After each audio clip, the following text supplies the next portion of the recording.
قائد مجلس اکبرالدین اویسی نے کہا ہے کہ اوقافی اراضیات کی نشاندہی اور تحفظ کی ان کی مہم مسلسل جاری رہے گی اور حکومتوں کو جھنجھوڑتے ہوئے مجلس اتحاد المسلمین قیمتی اوقافی اراضیات وقف بورڈ کو دلواتی رہے گی۔ دارالعلوم حیدرآباد میں اوقافی اراضیات کی بازیابی مہم کے رہنما اکبرالدین اویسی کی تہنیتی تقریب منعقد کی گئی۔ اس تقریب میں مولانا اکبر نظام الدین کے علاوہ مولانا منیر الدین مختار اور سینئر صحافی ایم اے ماجد نے مہمانان خصوصی کی حیثیت سے شرکت کی۔ مولانا جعفر پاشا اور رحیم الدین انصاری نے تقریب کی میزبانی کی۔ علماء کرام نے 15 ایکڑ اراضی حج ہاؤس کے لیے فراہم کرنے کے حکومت کے اعلان کو اکبرالدین اویسی کی مسلسل جدوجہد و کاوشوں کا نتیجہ قرار دیا۔ اسمبلی اور دیگر مقامات پر اکبرالدین اویسی کی نمائندگی کے طریقہ کار کی زبردست ستائش کی گئی۔ قائد مجلس نے کہا کہ موجودہ حکومت سیکولرزم پر عمل آوری میں ناکام ہو گئی ہے۔ انہوں نے مجلس کی جدوجہد اور حکومت کی تائید سے دستبرداری کی وجوہات پر تفصیلی روشنی ڈالی۔ اللہ کا کام کسی کا محتاج نہیں۔ اللہ جس سے چاہے اس سے کام لے لیتا ہے، اور اللہ کا کام کسی شخصیت کا محتاج نہیں، بلکہ ہم اللہ کے محتاج ہیں۔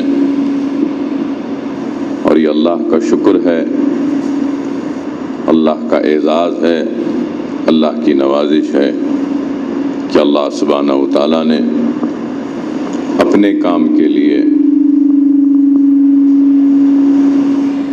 مجھ جیسے یا ہم جیسے گنہگاروں کا انتخاب کرتا ہے۔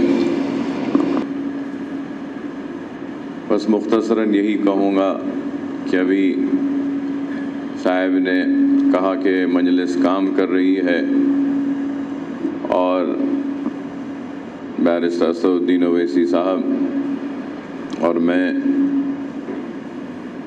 سالار کے خوابوں کی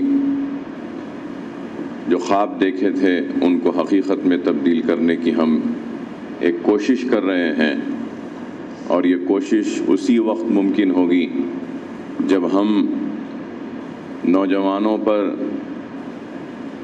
بزرگوں کی رہنمائی رہے گی۔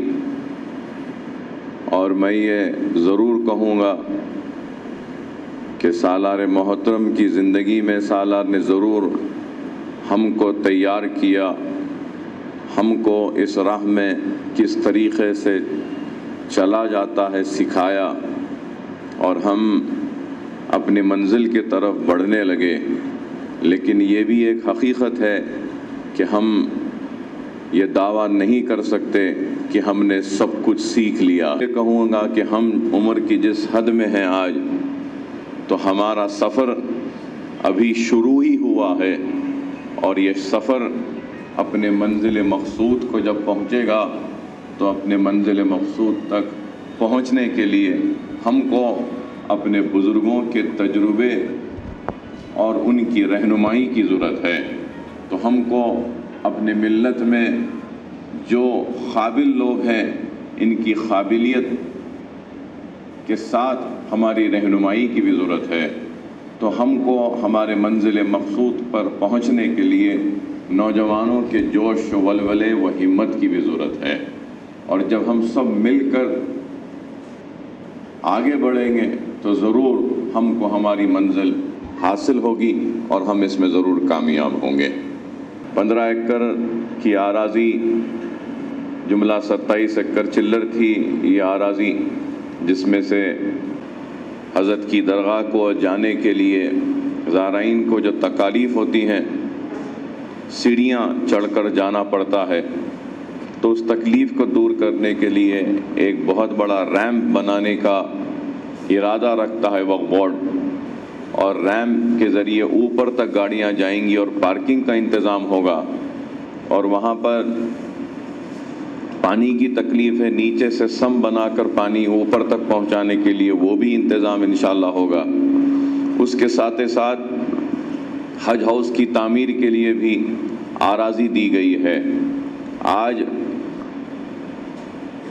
ہو سکتا ہے کہ حج ہاؤس کے سنگ بنیاد کے تقریب کے وقت بلند بانگ دعوے کیے جائیں گے